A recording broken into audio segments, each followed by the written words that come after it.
right. Is that everyone?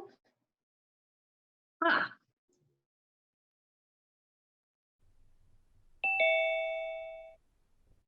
Welcome back to class, Johnny. I'm glad you can make it today. I'm glad I got to talk to your mom too. Yeah, thanks. Oh, Vanessa. Oh, hi. Sorry for being tardy. Someone gave me the wrong Zoom link. I didn't know you needed it for this class. It's okay. I'm glad you're here. Well, I'm not. She graduated last year, so what is she even doing here? Today, your sister's here as part of her teacher's program and wants to help you all graduate. Isn't that what you all want? Not all of us. Well, your mother begs to differ. Yo, Johnny. She made your mom beg. All right, everyone. Class has started. Okay, so let's go over yesterday's reading assignment, yeah? Okay, so let me share screen here. Okay. All right, so if you remember from the reading last night, that if you were part of a union, you have a voice, like the AFL-CIO. Does anybody remember what that stood for? I can't see you, so I gotta turn that off. Okay. Oh.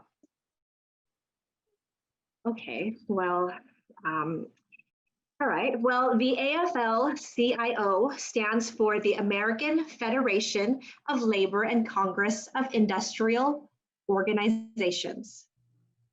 And you better write that down because it might be on the test. Meaning that it will be on the test.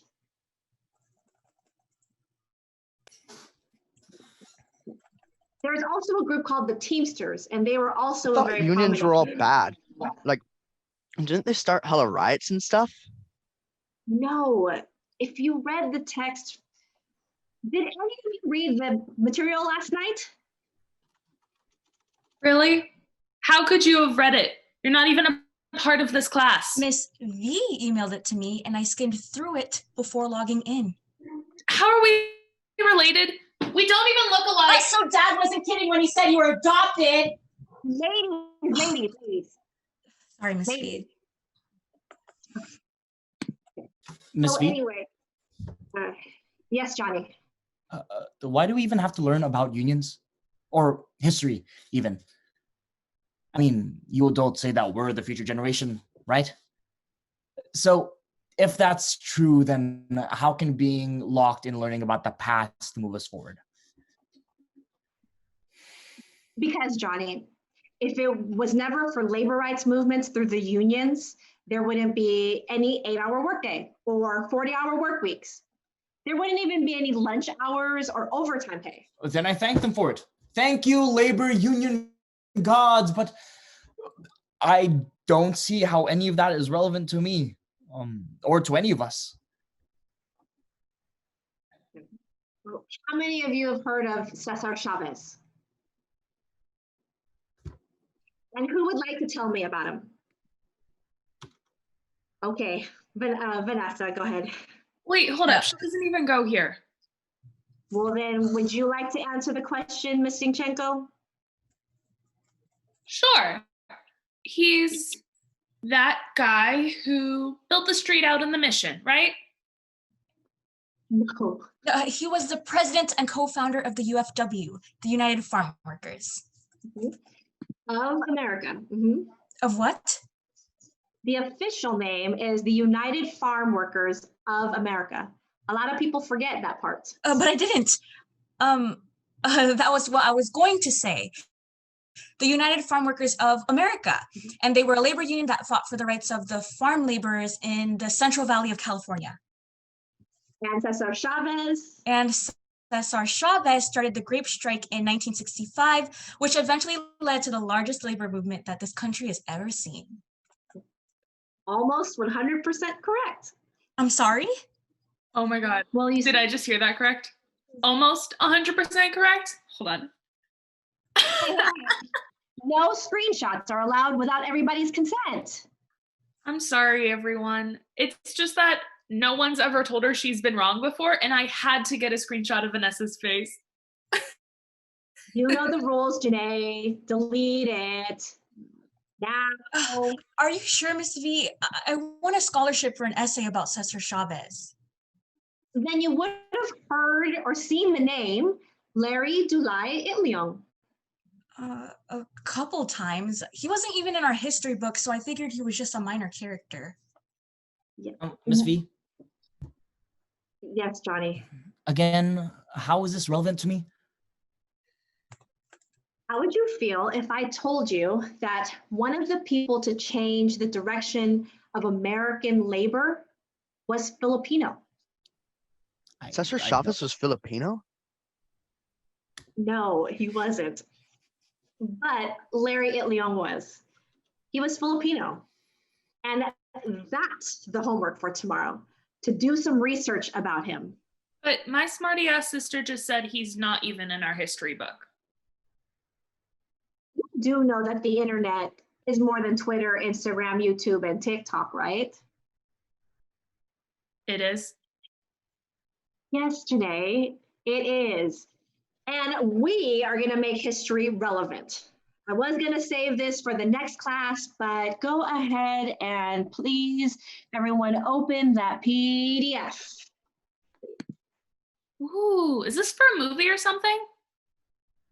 Not exactly, it's a play. But since the school cut our drama No, program, sign up for that. Thanks, Janae. But as I was saying, since it was cut, we're going to take another approach to learning history as a class project, a group project. Did you say group project? Those don't work good for me. Me neither. Well, would you rather I assign you a 20-page report on labor unions? What did you want me to read again? Okay, on the PDF, you'll see your name next to the person you'll be playing. And depending on how well you do, that will determine whether you pass or fail this class. So then all we have to do is read this to pass. Well, that in the 20-page paper, then that's it. But we will see how this goes first. Okay.